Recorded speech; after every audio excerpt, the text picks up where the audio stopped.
www.casarema.fr.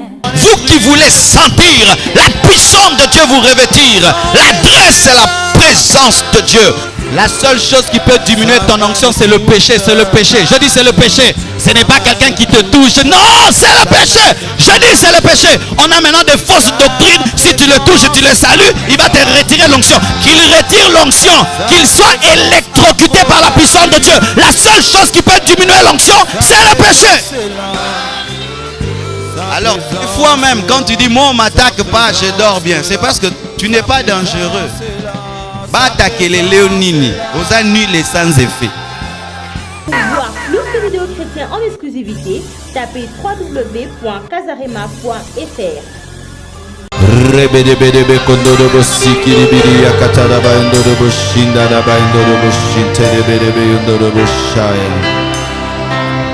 Son onction est là, sa main nous touche, sa main nous touche, sa main nous touche, son esprit est là, sa main nous touche,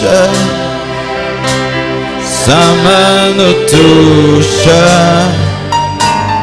sa main nous touche, son onction est là. C'est vrai, sa main nous touche, sa main nous touche, elle nous touche ce matin, elle nous touche ce matin, son esprit est là, son esprit est là, sa main nous touche, sa main nous touche, sa main nous touche, sa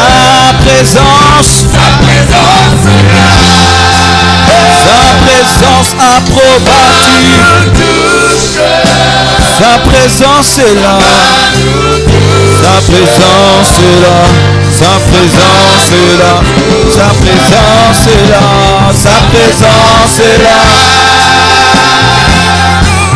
Sa main nous touche, sa présence ici au milieu de nous, sa présence est là. Oh oui, sa main nous touche, oh oui, sa main nous touche,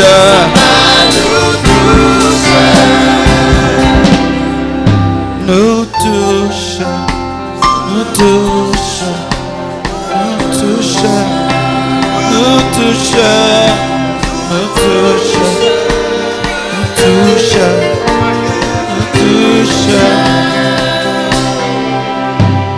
nous touche, nous touche, nous touche, nous touche, nous touche. Touche-moi ce matin, nous touche, nous touche, sa main nous touche, sa main nous touche, sa main nous touche, sa main nous touche, sa main nous touche. Béni sois-tu, Dieu vivant, béni sois-tu, Dieu réel et bon, majestueux, redoutable, créateur de l'univers tout entier, l'irrésistible, l'inégalable. Nul ne peut faire ce que tu fais.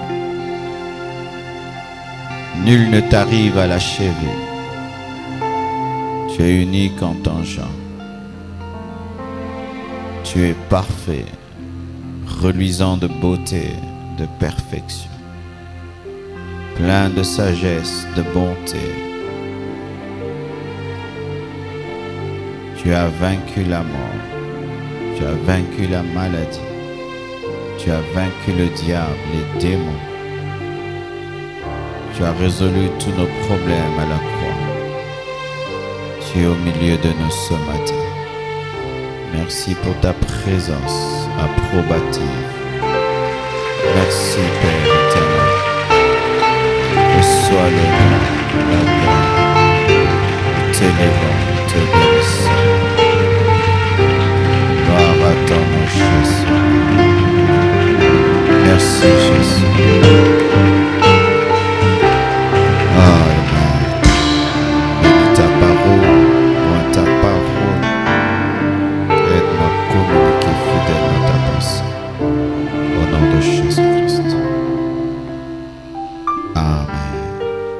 Nous acclamons Jésus.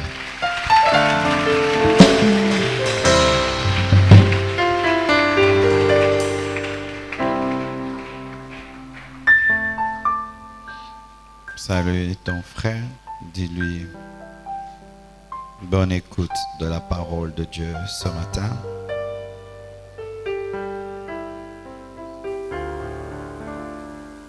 Amen.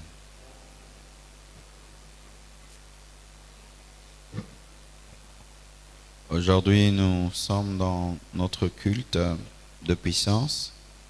Quand vous entrez à la porte de l'église, vous voyez qu'il est écrit sainteté, puissance, équilibre. Ce sont nos messages, la manière dont nous formons le peuple de Dieu à une vie de sainteté sans laquelle personne ne verra Dieu, mais aussi à expérimenter la puissance de Dieu, parce que Jésus n'est pas seulement saint, il ressuscite les morts, il résout les problèmes des hommes. La Bible ne nous présente pas seulement un Jésus saint, mais aussi un Jésus qui résolvait les problèmes des hommes.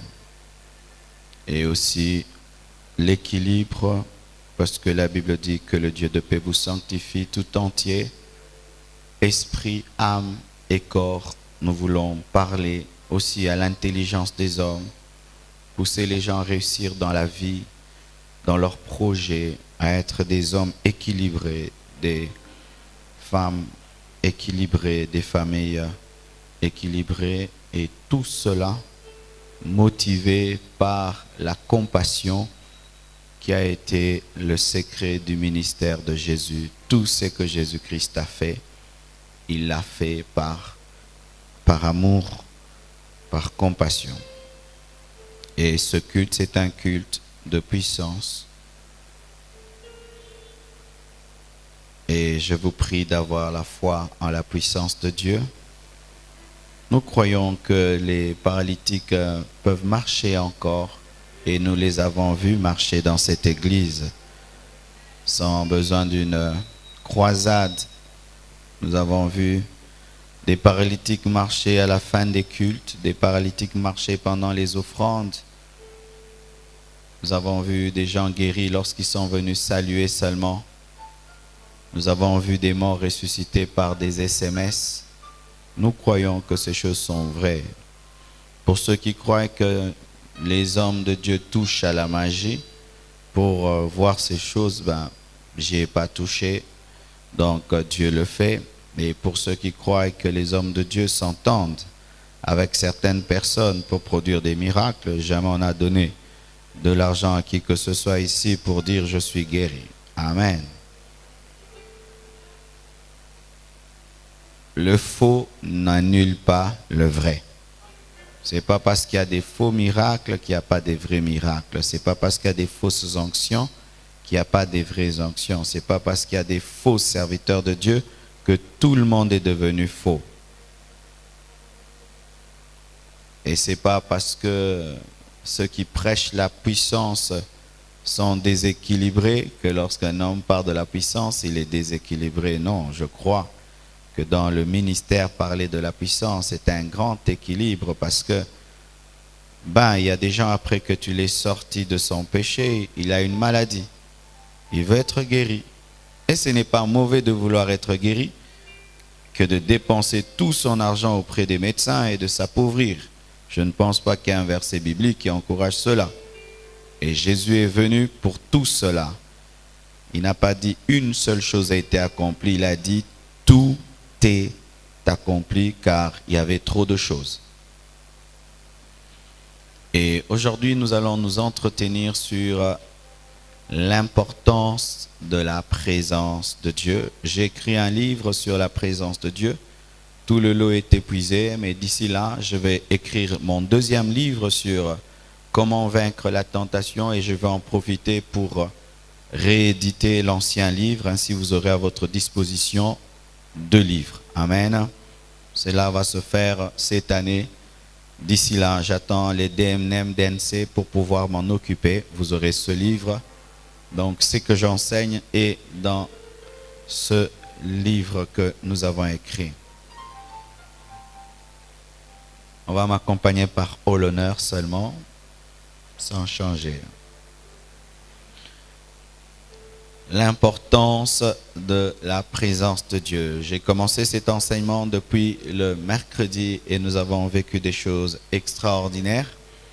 Et je vais revenir rapidement sur certaines choses que j'ai abordées mercredi. Et je vais parler de 5 autres choses parce qu'il y avait 10 choses importantes dans la présence de Dieu. Et je vais parler des 5 autres choses qui sont importantes dans la présence de Dieu. Nous avons dit que la présence de Dieu est importante parce qu'elle est notre source.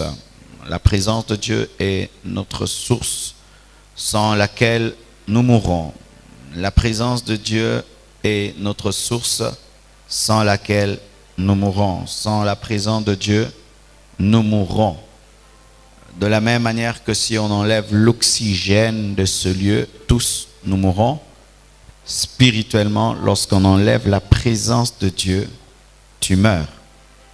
C'est pourquoi lorsque Dieu a dit à Adam, tu mourras, il n'est pas mort, mais il était mort parce qu'avec le temps, il a fini par mourir, car il a été chassé, pas d'abord d'un jardin, il a été chassé de la présence de Dieu. Et l'homme qui était appelé à vivre éternellement a fini par mourir. C'est là, nous le voyons dans Genèse 3, versets 22 à 24. L'homme qui devait être éternel est mort. Nous sommes comme des poissons dans l'eau. Quand nous sommes dans la présence de Dieu, nous sommes des poissons dans l'eau. Nous sommes des oiseaux dans le ciel. Nous sommes des arbres attachés à la terre. Mais lorsqu'on te sort de la présence de Dieu, tu deviens comme un poisson hors de l'eau. Tu deviens comme un arbre déraciné. Tu deviens comme un oiseau chassé des airs. Et qu'est-ce qui arrive à un poisson lorsqu'il est chassé de l'eau? Il suffoque parce qu'il ne sait pas respirer en dehors de l'eau. Lorsqu'un arbre est déraciné de la terre, il commence à sécher. Il peut même avoir des fruits pendant un temps. Les fruits qu'il avait lorsqu'il était enraciné, mais donner le temps au temps, vous allez voir ses feuilles s'oxyder et les fruits vont sécher, vont pourrir, les feuilles vont sécher. Et un oiseau, quand vous le chassez du ciel, il ne sait plus s'envoler. Il en est de même d'un chrétien sans la présence de Dieu. Il ne peut plus s'envoler. Un chrétien sans la présence de Dieu ne peut pas respirer. Un chrétien sans la présence de Dieu ne peut pas grandir. Il ne peut pas porter des fruits. C'est impossible. Aussi, nous avons dit que la présence de Dieu est notre lieu de refuge. Les hommes construisent des bunkers, mais nous avons vu des hommes comme Saddam Hussein, malgré leurs bunkers, qui ont fini par être tués. Nous avons vu des hommes comme Oussama Ben Laden, malgré leurs bunkers, qui ont été tués. Nous avons vu des rois qui ont habité des forteresses, mais qui ont été pris. Mais la présence de Dieu est les bunkers de bunkers, la forteresse des forteresses. Et la Bible nous dit dans Nombre 35, verset 28, que les meurtriers en Israël avaient des villes de refuge. C'est-à-dire que lorsqu'on construisait Israël, on construisait aussi des villes, des refuges, qui faisaient que si un homme faisait le mal et qu'on le poursuivait, il pouvait courir et aller se réfugier dans une ville de refuge. Et là, on ne pouvait plus rien lui faire. Mais nous avons la ville des villes, la présence de Dieu. Lorsque les démons t'attaquent, fuis dans la présence de Dieu. Lorsque les sorciers t'attaquent, fuis dans la présence de Dieu. Lorsque les hommes te veulent du mal, fuis dans la présence de Dieu. Lorsque la vie veut te détruire, fuis dans la présence de Dieu. Lorsque tout va mal, fuis dans la présence de Dieu. Lorsque les flèches du diable sifflent et sifflent à gauche et à droite, fuis dans la présence de Dieu. Ne fuis pas dans la présence des hommes, car l'homme est incapable de te protéger d'une flèche satanique. Seul Dieu peut te protéger d'une flèche satanique. Et je connais des hommes et des femmes qui, lorsque ils se sentent oppressés la nuit, qu'est-ce qu'ils font? Ils entrent davantage dans le drap. Ils prennent le drap, ils se couvrent jusqu'à la tête, au point de ne pas respirer jusqu'au matin. Ils pensent qu'un tout petit drap peut les protéger des démons. Ils allument la lampe parce qu'ils ont peur des esprits impurs, comme si une petite lampe peut chasser les démons. D'autres vont courir, papa, maman, ils vont secouer les gens, je suis attaqué. Qu'est-ce qu'un homme? Qu'est-ce que la lampe? Qu'est-ce que le drap? Il y a le drap des draps. Il y a le véritable homme, Jésus-Christ de Nazareth. Lorsque tu es combattu par les puissants des ténèbres, lorsque tu es combattu par plus fort que toi-même, va auprès de Dieu. Va dans la présence de Dieu et tu auras la ville de refuge. Il est une forteresse qui n'est jamais écroulée et aucune flèche du diable ne peut te toucher lorsque Dieu te protège. Aucune flèche ne peut traverser Jésus afin de t'atteindre et aucune flèche du diable ne peut envoûter Jésus afin de t'envoûter. C'est pourquoi la Bible dit que nous sommes cachés dans les lieux célestes en Jésus, mais Jésus est dans le Père. Alléluia.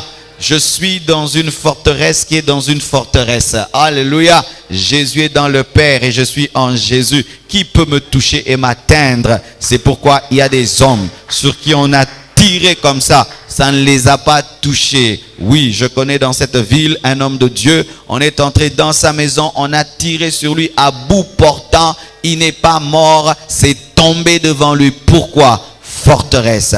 Il y avait une forteresse.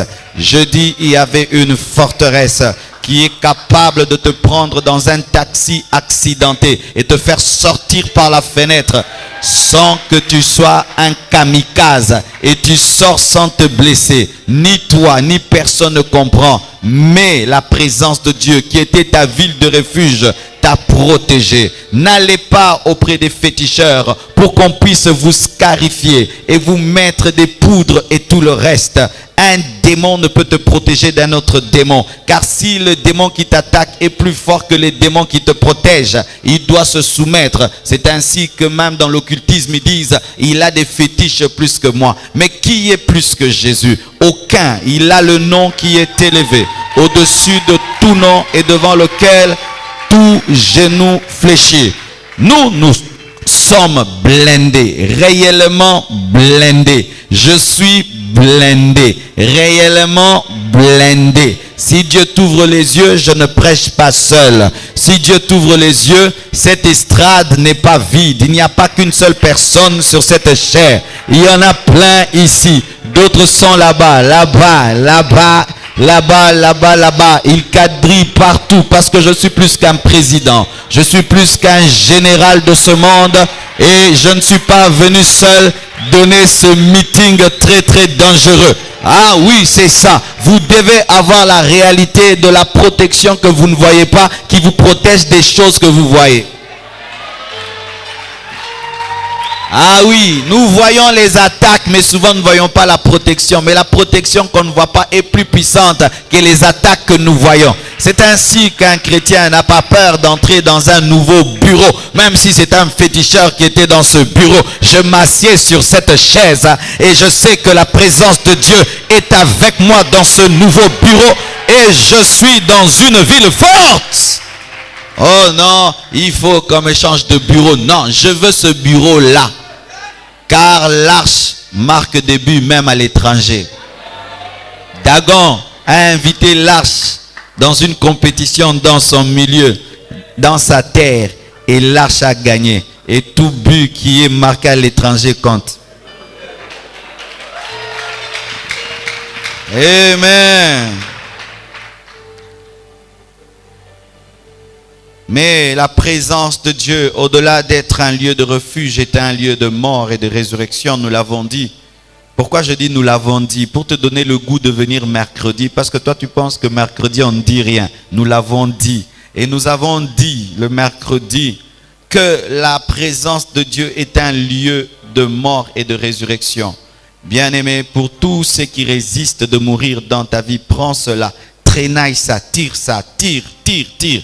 Amène ça dans la présence de Dieu et ça va mourir. La Bible nous dit que lorsque Ésaïe est venu dans la présence de Dieu, lui qui avait des lèvres impures a pu être délivré de ses lèvres impures à cause de la présence de Dieu. La présence de Dieu change Jacob en Israël. La présence de Dieu change Saul en Paul. La présence de Dieu change Abraham en Abraham. La présence de Dieu change le pire incrédule en un homme de foi. La présence de Dieu change Rahab la prostituée en une ancêtre de Jésus-Christ. La présence de Dieu est capable de changer le plus grand pécheur en ce lieu. C'est pourquoi au-delà de parler, je veux opérer dans la dimension de la présence de Dieu, car il y a des choses que je ne peux dire, mais que la présence de Dieu te dira. Oui, lorsqu'il y a la présence de Dieu, il y a 1000 prédications dans une prédication.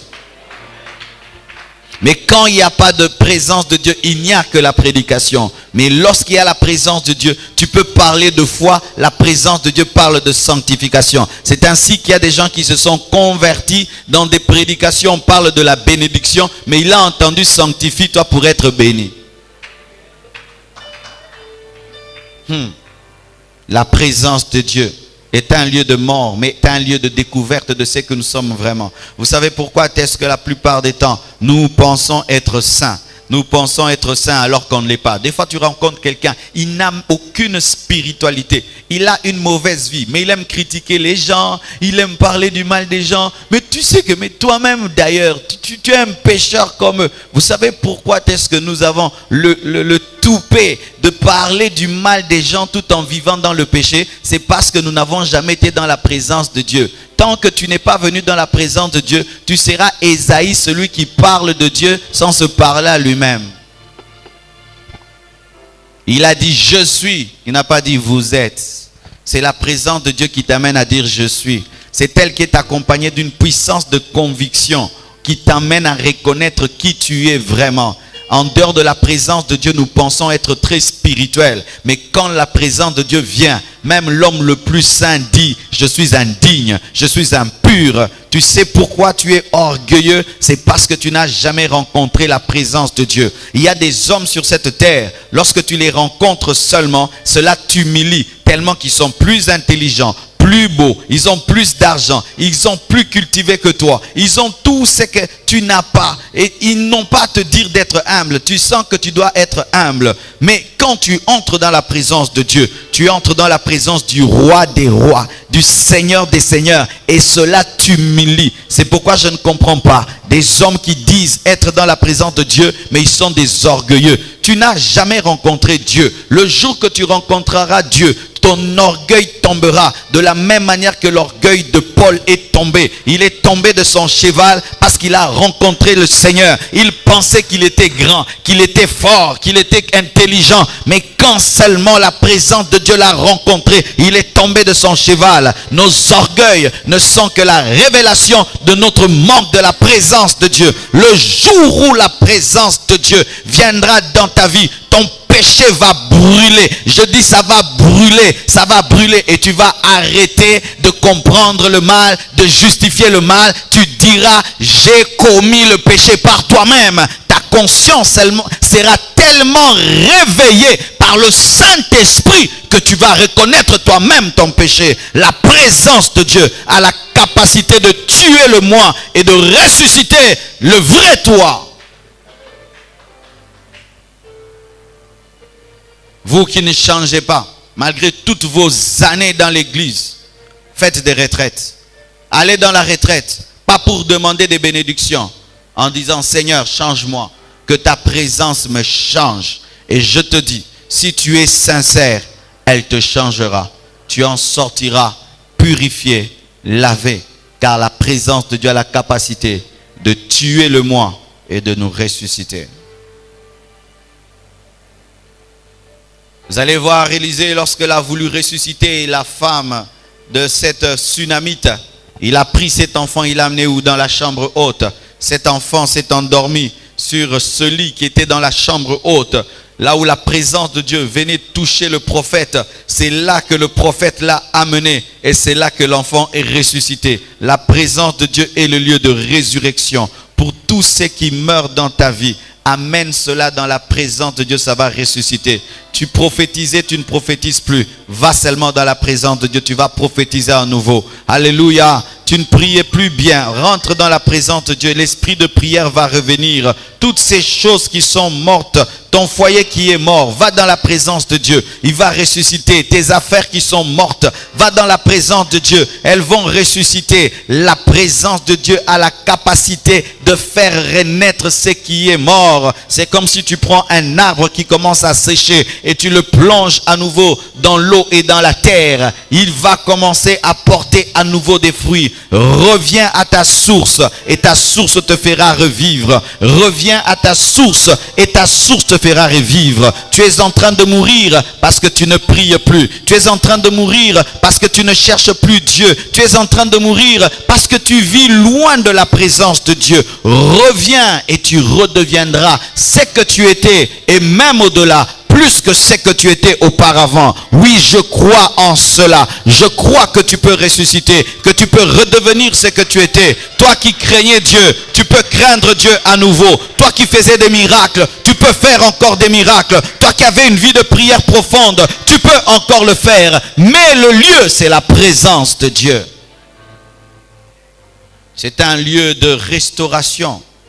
Selon Juge 15, verset 18 à 19, nous en avons parlé. La Bible nous dit que lorsque Samson a remporté la victoire sur ses ennemis, c'est vrai, c'était une victoire, mais après la victoire, il a eu soif et il a failli mourir. Car, bien-aimé, Dieu vient te donner la force pour vaincre tes ennemis, mais si après avoir eu la victoire sur tes ennemis, tu ne le cherches pas, ta victoire te tuera. Car certaines personnes meurent par les flèches des ennemis, mais d'autres meurent par les victoires que Dieu les donne parce qu'ils ne rentrent pas auprès de Dieu qui les a oints pour qu'il puisse les reoindre.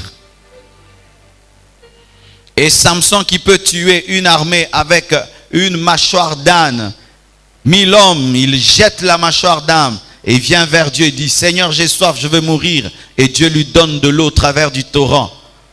Cela nous enseigne ceci, que c'est seulement la présence de Dieu qui peut te restaurer. Après avoir dégagé l'onction, la puissance, fait beaucoup de choses, aie toujours le temps de rentrer auprès de Dieu pour qu'il puisse te restaurer. Sinon, tu vas mourir même si tu as vaincu. C'est pourquoi la Bible dit, portez toutes les armes de Dieu afin que vous puissiez rester debout après avoir tout surmonté. Car il est possible de tout surmonter et de ne point rester debout parce qu'on n'a pas toutes les armes de Dieu. Après que tu aies libéré la puissance, il faut aller chercher Dieu pour qu'il puisse restaurer cette puissance. Après une victoire, reviens encore auprès de la source de la victoire, afin qu'il puisse te restaurer et que tu puisses continuer ta course. Alléluia. Nous mourons parce qu'après que Dieu ait fait le miracle, nous ne revenons plus à la source du miracle pour que Dieu nous restaure. Si Samson n'était pas revenu à Dieu, il allait mourir, non pas d'épée, mais il allait mourir de victoire, mourir de soif. Il avait soif parce qu'il s'était battu et qu'il avait gagné, mais cette soif pouvait le tuer, même si c'était une soif causée par une victoire.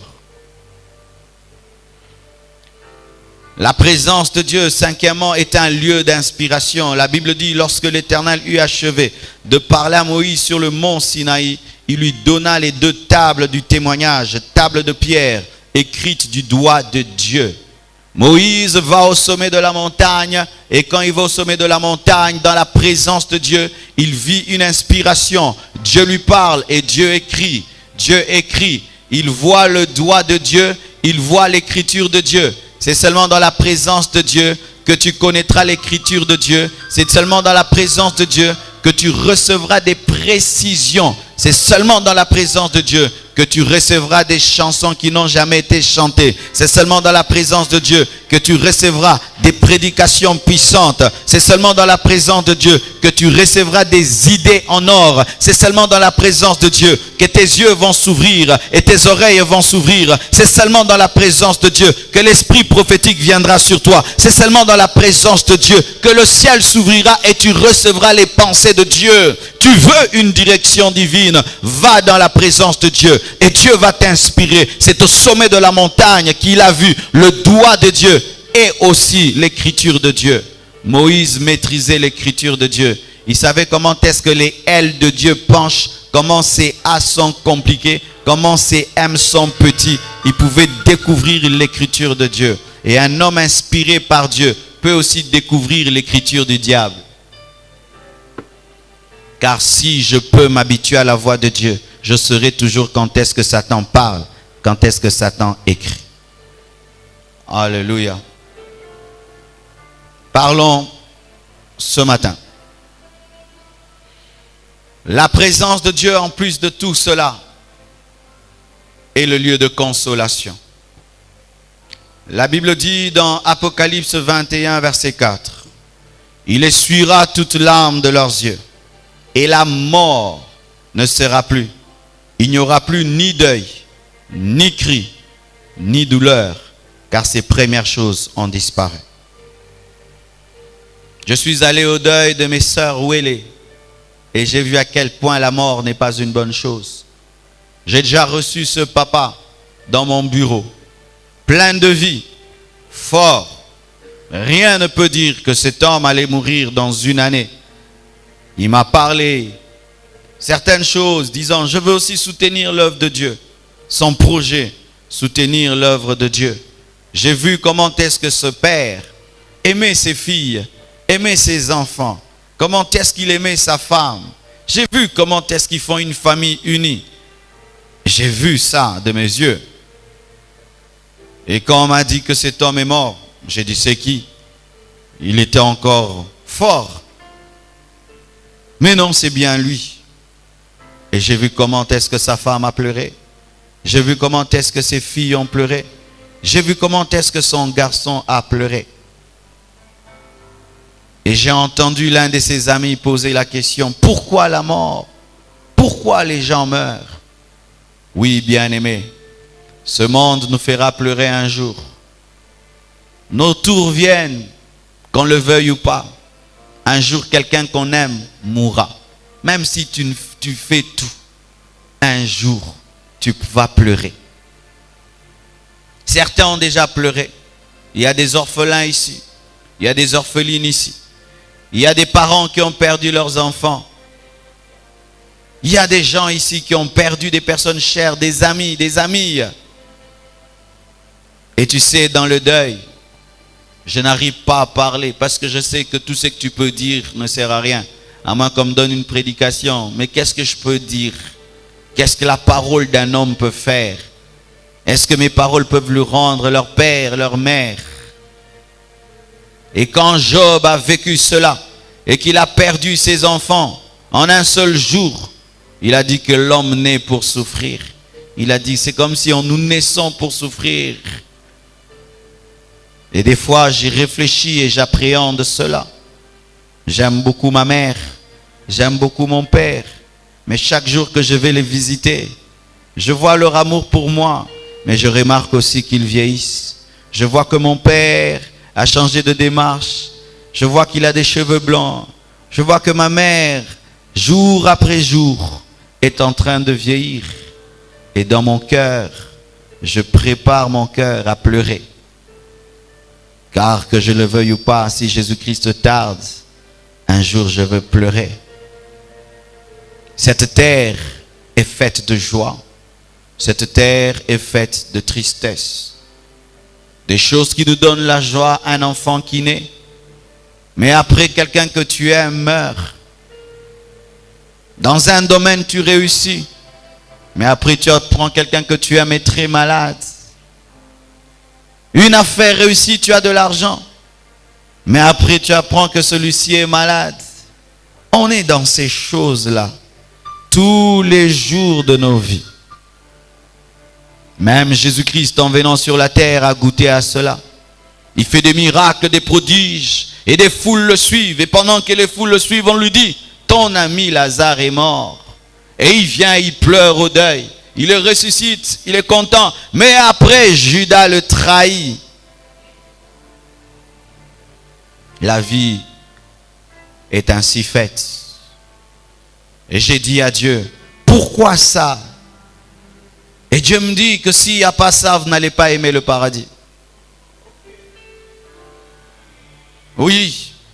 Vous savez, l'homme est bizarre. L'homme est capable d'oublier Dieu si Dieu lui donne tout.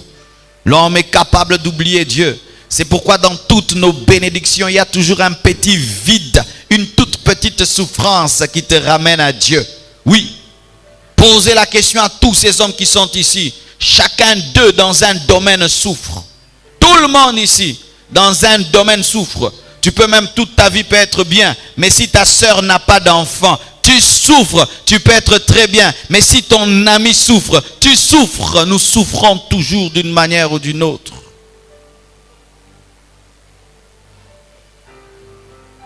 Car ce monde est un paradis, mais à cause du péché. Il n'est plus un paradis. Oui, ce monde n'est pas un paradis.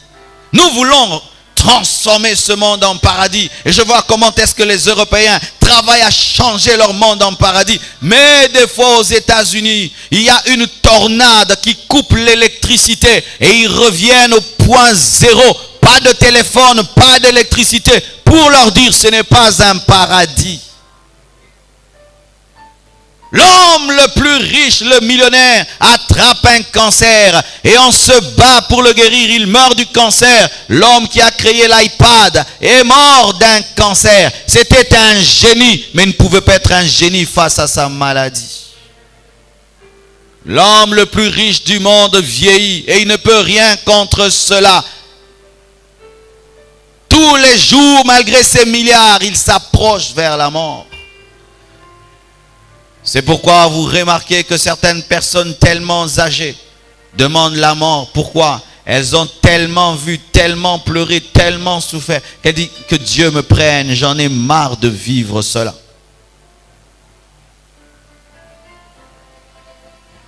Et qu'est-ce qui peut nous aider dans un monde comme celui-ci? Où le matin tu es content, tout va bien, mais à midi quelque chose t'arrive qui te fait pleurer. Et puis tu fais l'effort, et puis tu vas bien, et puis la nuit un autre truc arrive. Des fois même tu ne cherches pas, ça tombe sur toi, ça te suit. Certaines personnes se sont bien réveillées le matin, et puis se sont retrouvées en prison le soir. Sur mon avenue, toute une famille a été mise dehors. Dehors, leurs chaises sont dehors, tout est dehors. Et nous passons là, leurs meubles, tout est là, par terre. Ils dorment dehors. Et maintenant la pluie a commencé. Leur père est mort et il était dans des conflits parcellaires. Mais ils ont, la partie adverse a profité de la mort de leur père pour les arracher tout et les jeter dehors. Et chaque fois que je passe, je le regarde, je me dis, ils dorment comment? Ils vivent comment? Que faire quand tu traverses de telles choses? Aller vers quelqu'un, il ne va rien résoudre, il va compatir. Je peux venir, je leur donne $100, ils mangent, ils boivent. Mais est-ce que je peux résoudre tout ce problème jusqu'à arracher la parcelle? Est-ce que je peux enlever leur honte? Cette honte qu'ils ressentent dans le quartier d'habiter l'avenue.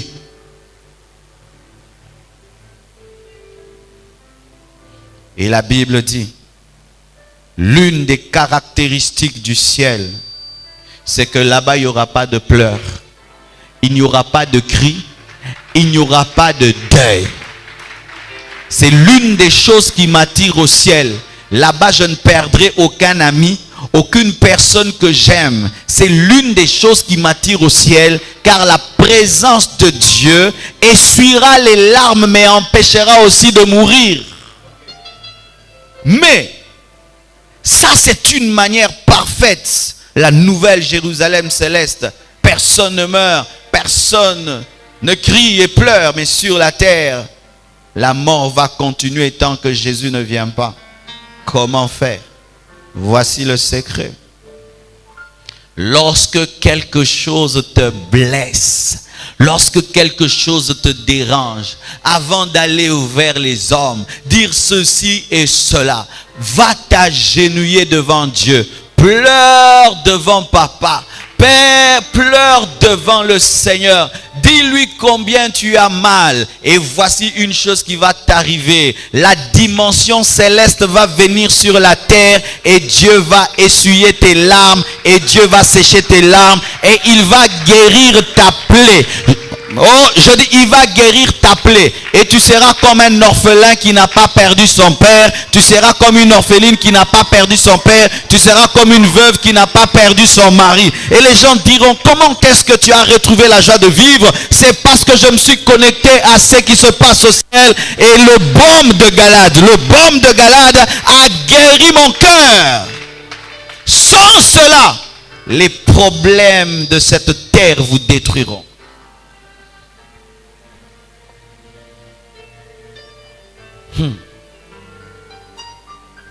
Il y a des problèmes qui viennent dans la vie. Tu sens que ayez beau maillot. Ah oui.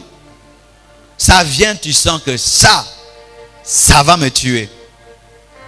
Alors, qu'est-ce que je veux faire? Je me laisse tuer ou je vais chercher la solution? Où est la solution? Dans la présence de Dieu. Je m'agenouille. Je pleure. Je pleure. Je pleure. Et je pleure. Et je pleure. Et il prend son mouchoir spirituel.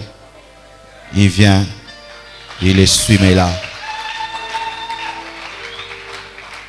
Et quand je me relève, c'est fini là. Je continue ma route. Et encore quelque chose qui m'arrive, je pleure. Il essuie mes larmes, je me relève. Je continue la route. Quelque chose encore m'arrive, j'entre dans sa présence. Je pleure, il essuie mes larmes, je continue ma route. Rien ne me séparera de l'amour de Dieu manifesté en Jésus-Christ. Serait-ce quoi? La tribulation. Paul a connu de telles choses. Des gens qu'il aimait l'ont abandonné dans le ministère. Des gens qu'il a formés l'ont abandonné dans le ministère. Il pouvait aussi s'arrêter, mais il savait que le secret de la consolation est dans la présence de Dieu. Bien-aimés frères et sœurs, vous tous qui avez des blessures intérieures, voici l'adresse de l'hôpital, la présence de Dieu. Jetez-vous dans la présence de Dieu. Chaque fois qu'on vous blesse, et écoute, plus tu tardes d'aller à l'hôpital, plus ta plaie va gangréner et risque d'amener une amputation émotionnelle de sorte que tu pleures toujours ou tu ne ressens plus rien.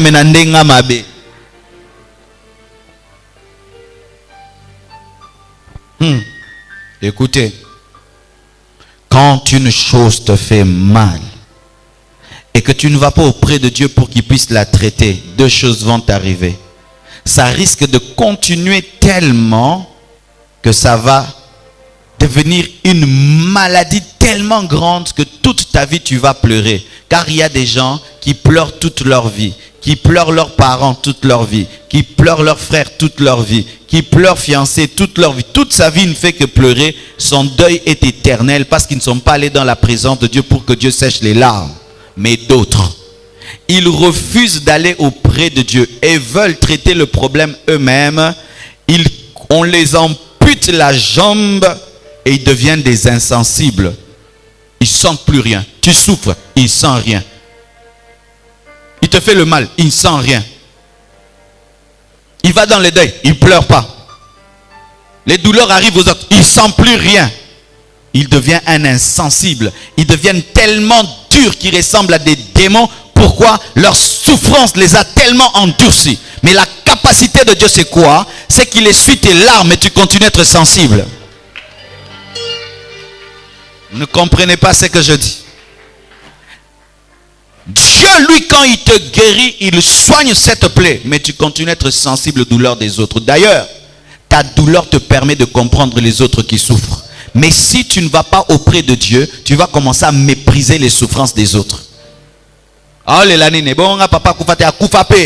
Allez, l'année bon, mobali. N'a pas na mobali te. Obiki mabe. C'est ainsi que Mike Murdock dit que les gens qui ont souffert deviennent maîtres pour restaurer les autres. Bien-aimé, tu as souffert et quelque chose te fait souffrir.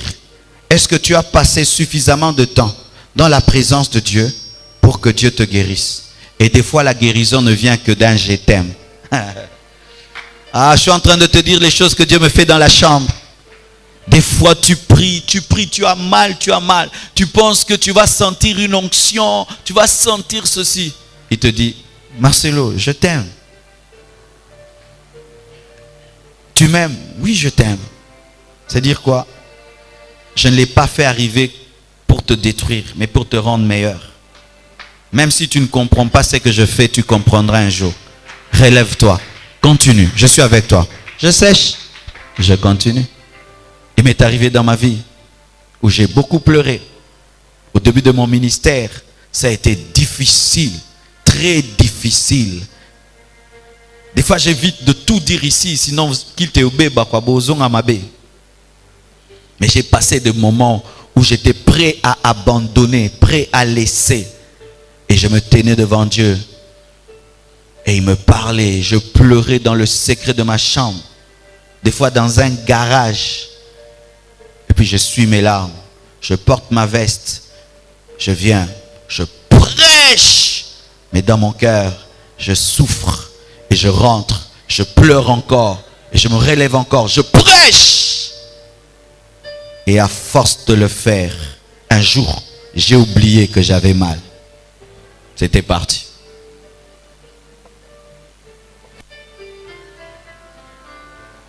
Chers Congolais, nous sommes l'un des peuples qui souffrent le plus sur la terre.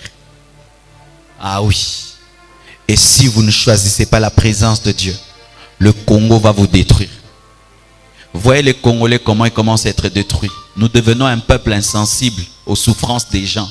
Nous nous moquons de la mort, nous nous moquons des problèmes. Ta papa wana kangama kina courant peli moto kini makambo. Ça c'est quel peuple qui vient assister à la mort de quelqu'un comme si c'était un chien qui était électrocuté? Pourquoi? Il souffre, il ne mange pas, il habite une maison bizarre, il ne va pas à l'école, il ne connaît pas ce qui sera demain. Et si on lui dit que le voisin du quartier était électrocuté, et ça il est né.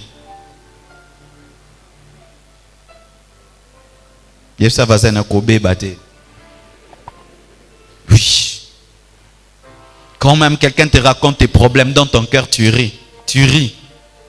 Tu ris, mais tu fais semblant de compatir. Mais au fond de toi, ça te fait rire. C'est plus fort que toi. Tu ris. Pourquoi? Parce que tes plaies n'ont pas été guéries par la présence de Dieu. Un secret bien-aimé. Quand tu es dans la présence de Dieu, tu sens le désir de pleurer. Pleure. C'est une manière que Dieu te guérit. Parce que des fois, il faut pleurer une fois pour toutes. Je dis pleurer une fois pour toutes. Lorsque l'onction de Dieu se met sur moi, je pleure. Et je m'en fous si je suis un homme. Je pleure. Je pleure à moi. Toi, garde tes personnalités avec tes blessures. Moi, je préfère pleurer pour ne plus avoir de blessures intérieures. Pourquoi?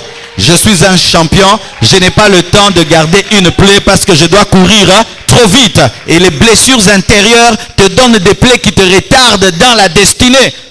Car les personnes blessées blessent toujours.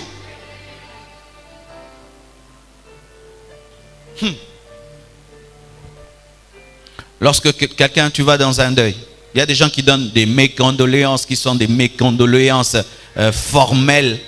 Mais tu sens, il n'y a pas d'émotion et cela ne nous touche pas souvent. Mais quand quelqu'un qui t'aime te dit mes condoléances, ça te touche. Si vous ne développez pas l'intimité avec Dieu, vous ne sentirez jamais sa consolation. Ce sera une consolation formelle.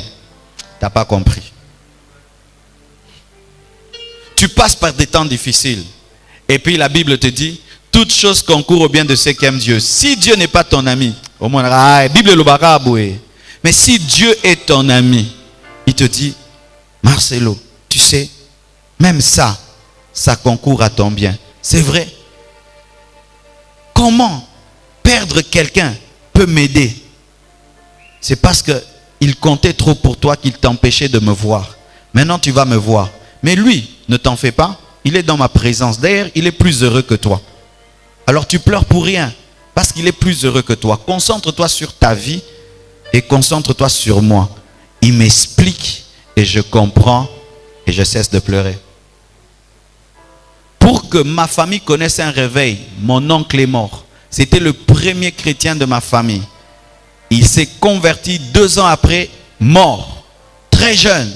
C'était l'espoir. Tout le monde voulait être comme lui. C'était le plus gentil, le plus beau, le mieux de tous. Celui qui perçait plus que tous. Mais Dieu nous l'a pris. À son deuil, tout le monde était choqué. J'ai reçu Jésus dans sa maison. Mais comment il est parti si vite? Mais Dieu n'a-t-il pas vu ses enfants? Et lui qui l'aimait tellement, il s'était converti à un niveau. En 2 ans, c'est comme s'il avait fait 10 ans. Mais vous savez, c'était la sémence que Dieu avait sémée dans notre famille pour qu'il y ait le réveil. Et aujourd'hui, nous sommes devenus des pasteurs. Son enfant est devenu pasteur. Béni soit Dieu pour sa mort. Maintenant, j'ai compris. Mais en ce moment-là, je n'avais rien compris. Écoutez mes frères et sœurs. Un jour, tu aimeras quelqu'un beaucoup, beaucoup. Mais ta douleur viendra de cette personne-là. Un jour, tu aimeras tellement quelqu'un, tellement fort quelqu'un. Mais c'est là que la vie te blessera. Est-ce que tu es prêt à cette plaie-là, à cette lame? Si à côté de toi, il n'y a pas la présence de Dieu, tu seras foutu. Tu ne vas plus croire en personne. Tu n'auras plus confiance en personne. Et tu éviteras d'aimer quelqu'un. Je donne un exemple. Quand j'ai grandi, j'avais l'habitude d'avoir des chiens. J'ai eu un chien qui était un Doberman. Il s'appelait Black. Je l'avais quand j'étais au Kivu. J'ai grandi avec lui. Et on jouait ensemble. Et je pouvais faire ça. Il sait ce que je veux faire. Je dis ça, il sait. Et on a dû quitter le Kivu pour venir à Kinshasa. Je l'ai laissé. Mon cœur d'enfant a été blessé par ça. Et quand j'ai grandi, j'ai évité d'avoir un chien parce que j'étais blessé par la perte de mon chien. Mais un jour quand même, j'ai vu un beau chien sur la route. Je suis allé, je l'ai acheté. Et il a grandi, je l'aimais, je l'aimais, je l'aimais. Mais il avait une maladie, un gros truc qui grandissait là, baron. Et on me disait, coupe ça, ça va le tuer. Mais j'avais mal, qu'on le coupe, est-ce que ça va marcher? Et j'ai laissé, le chien grandissait, le truc grandissait au point que c'était gros. Et puis un jour, ça l'a tué. Depuis, j'ai dit, je n'aurai jamais plus de chien. Parce que moi, le chien, je le considère comme une personne. J'ai dit, j'aurai plus de chien. Jamais. Ce chien est mort de ma faute. Il fallait que je l'opère à temps. Et un jour, mon enfant me demande un chien. Il me demande un chien. Un chien. Ça va. Je lui ai acheté un chien. Je nourris bien le chien. Je lui achète des trucs à City Market. Je lui achète des trucs comme une personne. J'ai donné. Mais vous savez ce que je fais? Ce chien-là, je fais tout pour ne pas l'aimer. C'est le chien de mon fils, ce n'est pas le mien. S'il veut jouer avec moi, oui. Mais je lui achète tout. S'il manque quelque chose, j'achète. Je cherche même le parfum, tout. Mais qui ne m'approche pas. J'ai une blessure intérieure. J'ai peur de l'aimer. Parce que je ne sais pas ce qui peut lui arriver. Mais ça, c'est un chien. Mais toi, ce n'est pas un chien, c'est une personne. Que tu as aimé un jour très fort. Que tu as perdu. Désormais, tu évites d'aimer. Même le fiancé que tu as là, tu ne l'aimes pas. Tu as peur de lui offrir trop ton cœur. De peur de sentir une ancienne douleur. Mais quel jour je serai guéri? c'est le jour que je vais jouer avec ce chien. Parce que tous les jours, il vient vers moi. Parce que les animaux, bizarrement, ils savent. Il y a l'inganga, il y a l'inganga. Quand il me voit, Kimara, il y a l'inganga. Mais peut-être que tu n'as pas tout.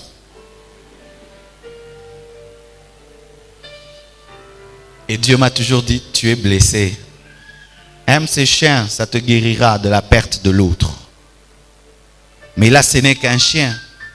Mais il y a des hommes que tu blesses, des hommes que tu rejettes, des hommes que tu repousses. Tu sens l'amour qui doit venir, mais tu ne veux pas. Parce qu'un jour tu as aimé. Le problème, il faut aller dans la présence de Dieu. Et c'est là seulement que tu peux ressusciter dans la dimension de l'amour. Sinon, tu n'aimeras plus personne. Il y a des gens ici, balinga mutute. Mais bakosa ke balinga abatu. Mais na mutema na ebika lengane mutute. Ata yo pire master na alinga rote. Ya on nzampa pesa bino ba révélation a bolingo hein.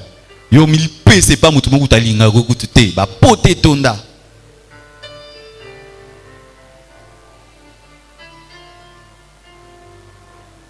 C'est seulement dans la présence de Dieu que nous sommes consolés.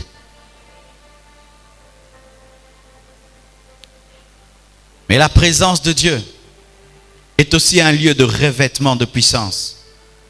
La Bible dit, Jésus revêtu de puissance de l'Esprit retournant en Galilée et sa renommée se répandit dans tout le pays d'alentour. Alléluia. Jésus-Christ, rempli du Saint-Esprit, va dans le désert. Et il fait 40 jours de jeûne et prière. Après, il sort du jeûne revêtu de la puissance de Dieu. Pourquoi? Il a été dans la présence de Dieu. Et la présence de Dieu l'a revêtu de puissance. Les apôtres ont été dans la chambre haute, dans la présence de Dieu.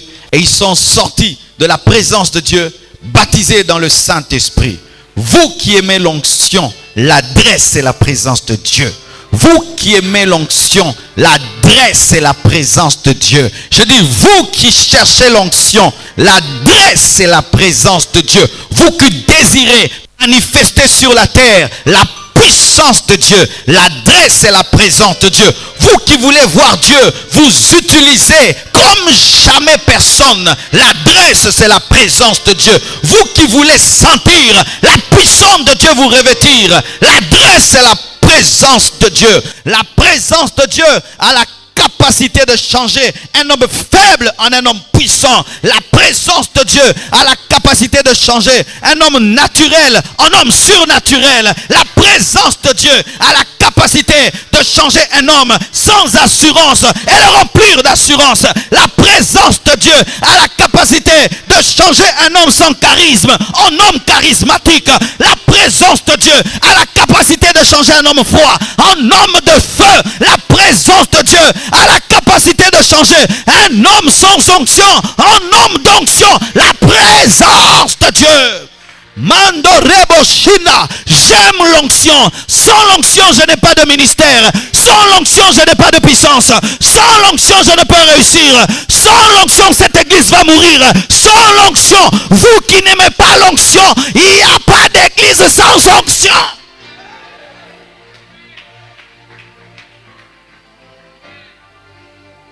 Je passe du temps dans la présence de Dieu, car c'est le lieu du revêtement. Si tu amènes tes habits au pressing, c'est parce que tu veux être bien habillé. Et si tu veux l'onction, tu dois aller au pressing de Dieu. Là, je reçois des fraîches onctions, des nouvelles onctions, car il est possible d'avoir une vieille onction comme portant une veste qui est sale, qui n'est jamais allée au pressing, mais la fraîche onction est dans la présence de Dieu. Je refuse de travailler aujourd'hui avec l'onction d'hier. Je refuse de travailler ce mois-ci avec l'onction du mois passé, et je vais dans la présence de Dieu.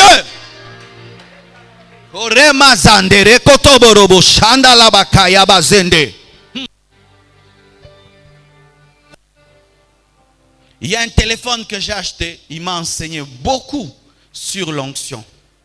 Ce téléphone-là a ce qu'on appelle mode économie d'énergie à outrance. Ce n'est pas seulement mode économie d'énergie. Mode ultra économie d'énergie. Lorsque tu appuies ce mode, le tableau devient noir-blanc. Il n'y a plus que l'option appeler et recevoir. Tout ce qui était coloré n'est le plus. Tu ne peux pas lire une vidéo, tu n'es plus dedans. C'est seulement le strict minimum. Et il y a des chrétiens qui fonctionnent dans mode ultra économie d'énergie. Sa vie chrétienne consiste à se réveiller, marcher et dormir et ne pas mourir. Mais les malades, il n'a pas l'option de les guérir. Les visions, non, il n'a pas de couleur, il n'en voit pas. Des sensations de gloire, il n'en a pas parce que le mode son n'est plus. Il est dans noir et blanc. Des gens qui ont un christianisme noir et blanc. Ils ont l'onction, mais c'est seulement l'onction qu'il faut quand même pour ne pas mourir. Mais quand tu enlèves cette option, tu dois brancher ton téléphone à une source plus puissante afin d'atteindre le 100%. Et quand il y a le 100%, tu entres sur le net, tu télécharges, tu partages, tu es sur Facebook, sur Google, sur Twitter. Et quand tu entres dans la dimension de l'onction, tu prophétises, tu guéris les malades, tu prêches dans la gloire, tu chantes dans la gloire, tu libères l'atmosphère de Dieu autour de toi. Remama, et la vie devient belle, la vie est colorée. Ne me dis pas que tu as une belle vie avec ta petite onction. Non, c'est en noir et blanc. Des rêves bizarres. Un homme d'onction, on ne l'attaque pas la nuit parce qu'il dort sur l'huile et sur le feu. Mais toi, tu as des rêves bizarres. Qui peut attaquer le feu et envoûter le feu et étouffer le feu quand à l'écoute du feu? Keramajaya Gaza. Rigo Sotoroboyega. Et le parler en langue multiplie aussi l'accélération de la croissance de l'onction.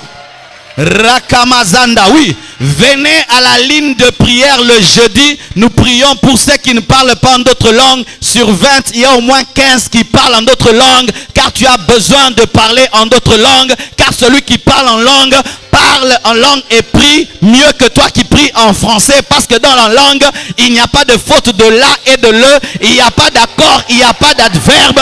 Il n'y a pas de grammaire, il n'y a pas de conjugaison. Il n'y a pas de faute de verset. Il n'y a pas de faute de verset. Lorsqu'on parle en d'autres langues, l'âme ne fait plus rien, mais c'est l'esprit qui agit. Celui qui prie en d'autres langues est dans le De Young Leader School du ciel, en train d'apprendre la langue céleste, car au ciel, on ne parlera pas Lingala, on ne parlera pas Swahili, on parlera Rakapagayaga Magadorobokayama Yendare Baba Shaya Baba. Oui! Tu penses qu'au ciel, on parlera chinois et nous les Congolais, on ne va rien entendre. On parlera anglais et les Balouba vont entendre quoi? Mais quand le Moulouba dit Renda Bosaka, le Moussol il dit aussi Rakamashaka. Le chinois dit Ribokosaka Yababa. L'américain dit aussi Kandorabo Zinderebebe Shaya. Bien-aimés frères et sœurs, la force de l'église primitive, c'était que la puissance était sur tous les disciples. De sorte qu'un diacre pouvait aller en Samarie, l'amène le réveil. Pourquoi? À compter un bon maintenant revêtement. So vous pouvez monga compter, vous pouvez koka tambusi. Vous pouvez monga compter, vous pouvez avec la monisi. Vous pouvez monga compter, vous pouvez mutakufa à segusi. Vous pouvez monga à compter, vous pouvez magicien à Kangoli.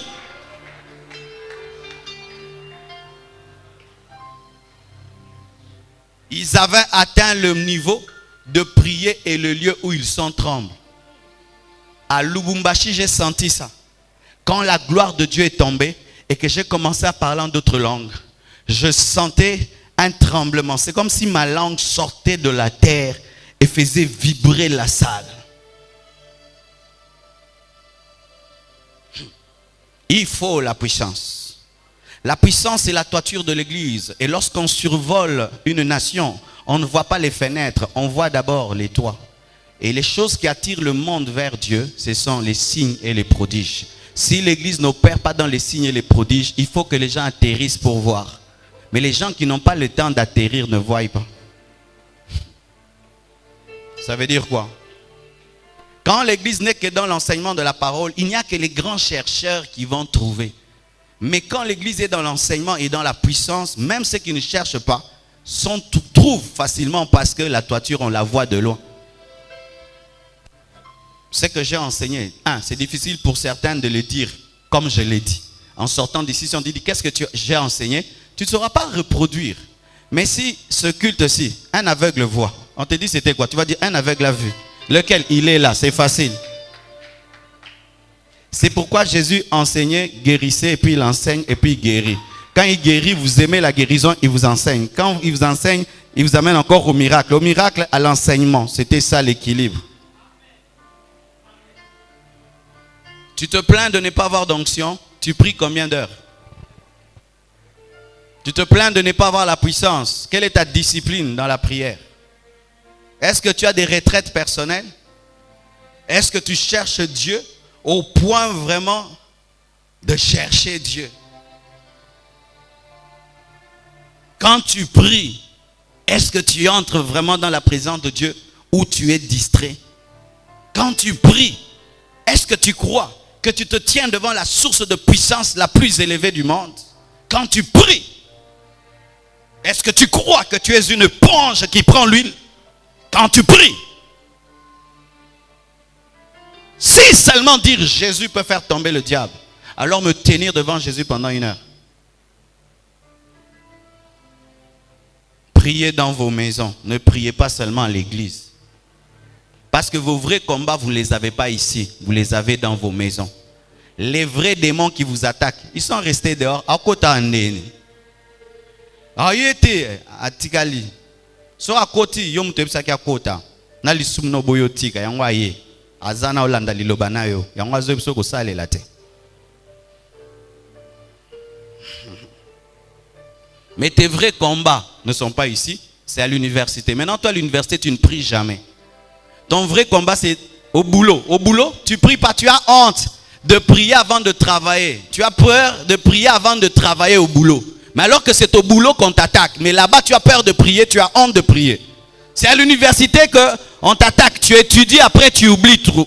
Mais tu as peur de prier à l'université. C'est dans ton quartier. Depuis que tu es entré dans ce quartier-là que tout va mal. Mais tu ne pries jamais. Mais ici, tu pries. Mais ton combat n'est pas ici. Goliath ne t'attend pas derrière les brebis de ton père. Il t'attend au front. Imagine que je sois un bon parleur à la maison. Là, je partage la parole bien. Et puis, j'arrive ici à la chaire, je ne dis rien. C'est la folie parce que c'est ici qu'il y a mon plus grand combat. Et j'ai rencontré des prédicateurs comme ça. Tu causes avec lui au restaurant sur la Bible. Yo kanenge zobima. Au PC Cherboui, à Tongizala. Au sekiye, yo pena sekiyo. Yo ka awa nengo priara. Maintenant, n'a quoi avant là, au sambe la te. Mais alors que c'est toi, la nuit, quand te combat. Va au lieu de la guerre et au lieu de la bataille, établis l'autel de Dieu et tiens-toi là devant Dieu. Lève tes mains ou agenouille-toi ou prosterne-toi. Prie le Seigneur.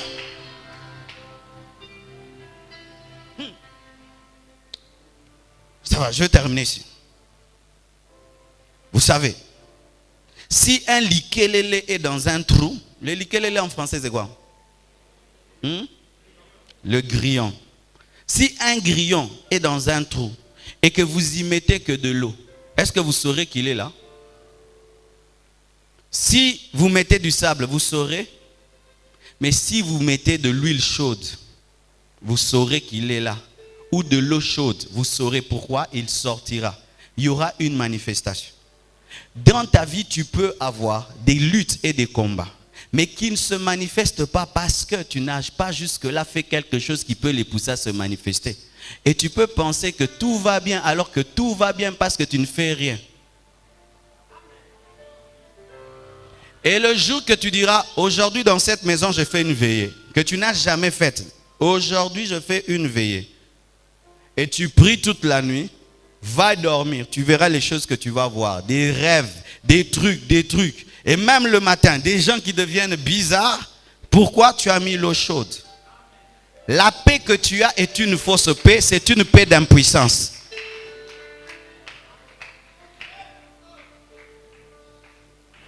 Pourquoi est-ce que les Américains attaquent beaucoup les Arabes? Ils deviennent de plus en plus forts et puissants. Ils veulent faire une arme, ceci, cela. On les attaque. Est-ce qu'on nous attaque? Nous, non, on veut faire quelle arme? Alors, des fois même, quand tu dis, moi, on ne m'attaque pas, je dors bien. C'est parce que tu n'es pas dangereux. Va attaquer les léonini. Aux nuls et sans effet. Mais bandara butunyoso randa baba butunyoso regegege butunyoso au moins tika biloko ozo déranger biso ah yaganda baka yabasakata ratamazanda daba yakata baba ya yendo robobo shedere bebe yondo. Bien-aimés frères et sœurs, certains ne paix que vous avez, c'est parce que vous n'avez pas le feu. C'est pourquoi on ne vous dérange pas, on ne vous combat pas. Pourquoi? On va combattre qui? Tu n'existes pas dans le monde spirituel. On va combattre le vent.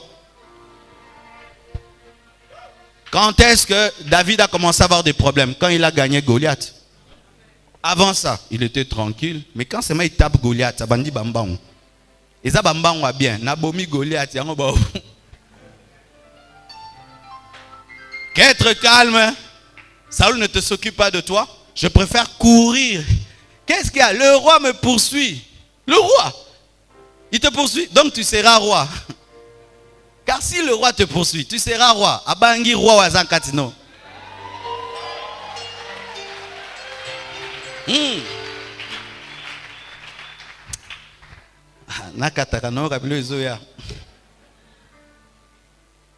C'est ça, dans la vie, il y a toujours des bonnes choses et des mauvaises choses. La bonne chose du premier culte, c'est que les gens ne sont plus là en souffrant. Mais le mal, maintenant, il y a ta révélation. Mais tu peux faire 2 cultes, ok, Ozongi. Amen. Voici.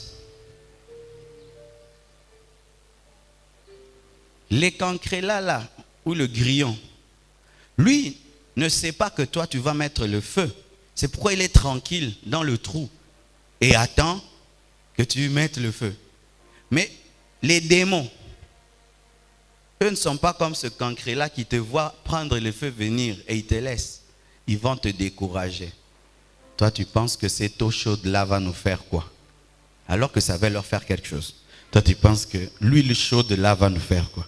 Laisse tomber. C'est ainsi que lorsque chaque fois tu décides de devenir un homme de prière, une voix te dit, ça va faire quoi? Ils savent que ça va faire quelque chose, c'est pourquoi ils te découragent. Si ça ne va rien faire, laissez-moi vous faire, on verra si ça ne fait rien. Ainsi, chaque fois que tu te décides d'être un homme de la présence de Dieu, Satan sait voir dans le futur que tu deviendras un homme puissant et il vient arrêter ce qui te rendra puissant. C'est pourquoi des fois tu as des faiblesses dans la prière que tu ne comprends pas. En soi, ce n'est pas le combat de ton présent, c'est le combat de ton futur. Si Mutombo dit Kembe mangeait mal, il aurait la taille qu'il a. Il a la taille qu'il a, pas seulement à cause de ses gènes, mais à cause de son alimentation. Et je crois même le fait aussi qu'il est allé aux États-Unis l'a aidé encore à grandir. Et aussi Dieu sait que tu seras un géant. Le diable sent que tu seras un géant. Il t'empêche de manger. Il t'empêche d'entrer dans la présence de Dieu parce que là, la nourriture qu'il te faut, la puissance qu'il te faut, te sera communiquée et tu lui feras très très mal. Ainsi, quand je sens que je veux prier, je n'ai pas envie de prier. Na osogole longi na ko. Na soko na mamali na sokoli. Ce qui est simbité café na meli. Parce qu'il s'agit de ma destinée. Je ne peux pas laisser la lourdeur m'empêcher de rechercher le revêtement. Parce que sans revêtement, que serais-je? Écoutez ce que la Bible dit. Pourquoi les héros sont-ils tombés? Et pourquoi est-ce que lui a cessé de oindre leur bouclier? C'est-à-dire que l'une des choses qui a tué Jonathan et Saül, c'était que lui, il avait cessé de oindre leurs armes. Avant, qui pouvait toucher Jonathan et Saül? C'est quand l'huile seulement a cessé de les oindre que les ennemis les ont touchés. Aimez la présence de Dieu. Cherchez la présence de Dieu. Vous deviendrez puissants. Tu prieras, les gens sont guéris. Tu parles, les gens sont convaincus. Tu parles, ça arrive. Quelqu'un t'attaque, il est touché par Dieu. Pourquoi? Tu vis dans un revêtement de puissance, de sorte que l'occultiste te respecte. Ces derniers temps, quand je découvre un occultiste, je teste un peu l'onction sur lui. Je le regarde seul. Et il fait petit, petit. Mais il est. Et des fois, tu regardes et tu dis face à la loge, il y a Jésus.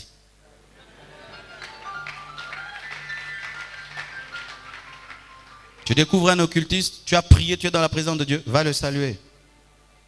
Bonjour monsieur, ça va? Eh bien? Que Dieu vous bénisse. Amen. Kopese mbote te akobendo biloko. Abenda, nazaposa benda moto.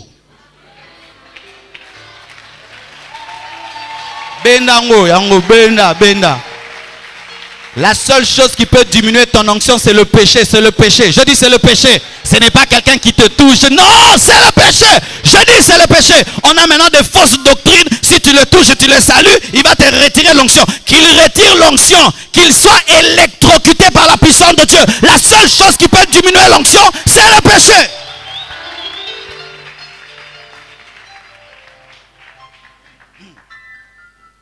Allez faire des longues retraites. Demandant une seule chose, le revêtement de puissance. Sortez de cette retraite, vous verrez ce que vous deviendrez. Que Dieu vous bénisse abondamment. Alléluia. Oraba shakatabaza. Olabayaka sintalabasha. Toi qui étais déconnecté de ta source, sois reconnecté ce matin au nom de Jésus-Christ.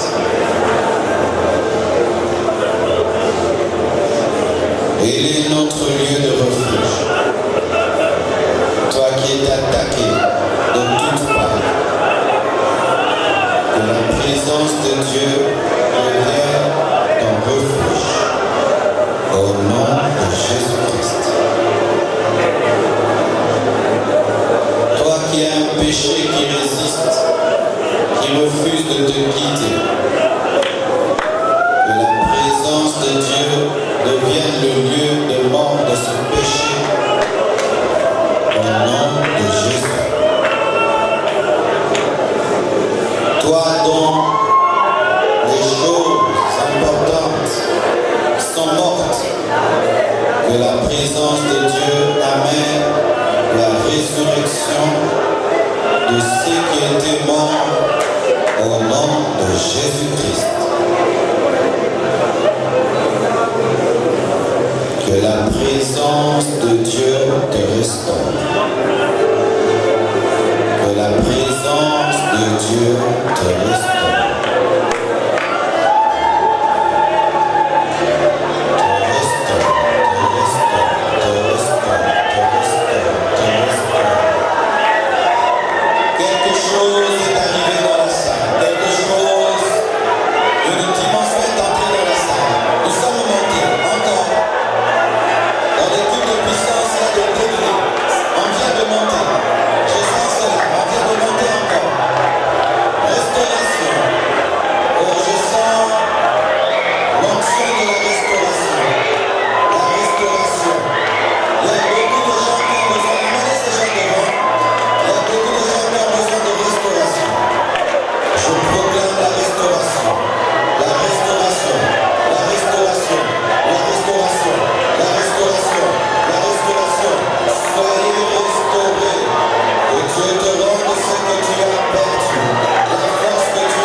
le revêtement de puissance.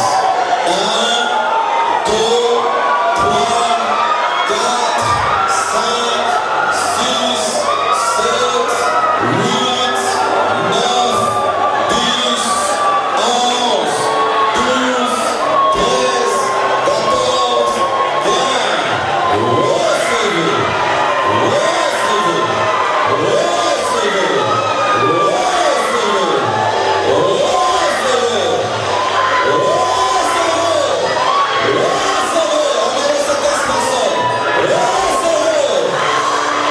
Recevez,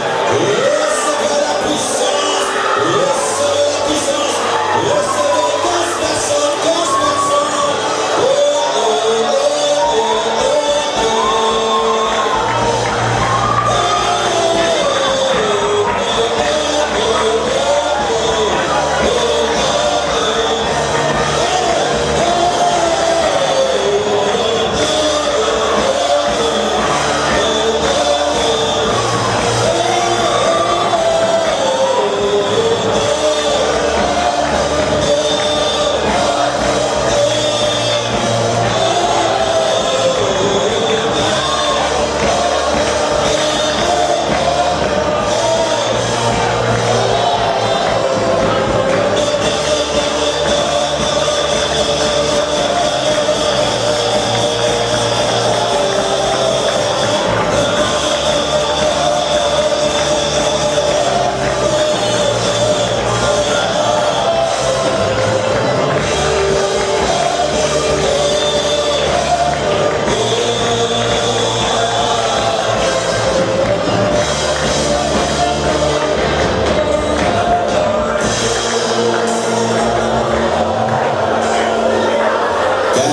recevez,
hommes expérimentent ta présence ce matin.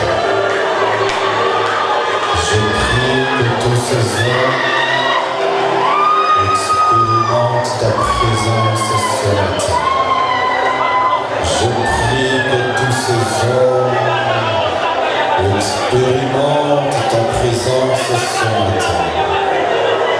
Qu'ils entrent dans l'intimité, qu'ils entrent dans la communion, qu'ils entrent dans l'intimité, qu'ils entrent dans la communion, qu'ils entrent dans une vie de prière profonde, une vie d'adoration profonde, une vie de sanctification profonde, qu'ils aient des expériences dans ta présence, qu'ils aient des expériences dans ta présence, qu'ils se fatiguent, qu'ils se lassent jamais de toi, au nom de Jésus. Dans cette onction, j'ordonne à la maladie que tu as amenée dans la présence de Dieu de te quitter. J'ordonne à la maladie que tu as amenée dans la présence de Dieu de te quitter. J'ordonne à la maladie que tu as amenée dans la présence de Dieu de te quitter. J'ordonne à la maladie que tu as amenée dans la présence de Dieu de te quitter. Au nom de Jésus, au nom de Jésus, au nom de Jésus, au nom de Jésus, au nom de Jésus, au nom de Jésus, au nom de Jésus, au nom de Jésus, au nom de Jésus, au nom de Jésus, au nom de Jésus, au nom de Jésus, au nom de Jésus. Reçois la guérison au nom de Jésus. Reçois la guérison au nom de Jésus. Reçois la guérison au nom de Jésus. Reçois la guérison au nom de Jésus.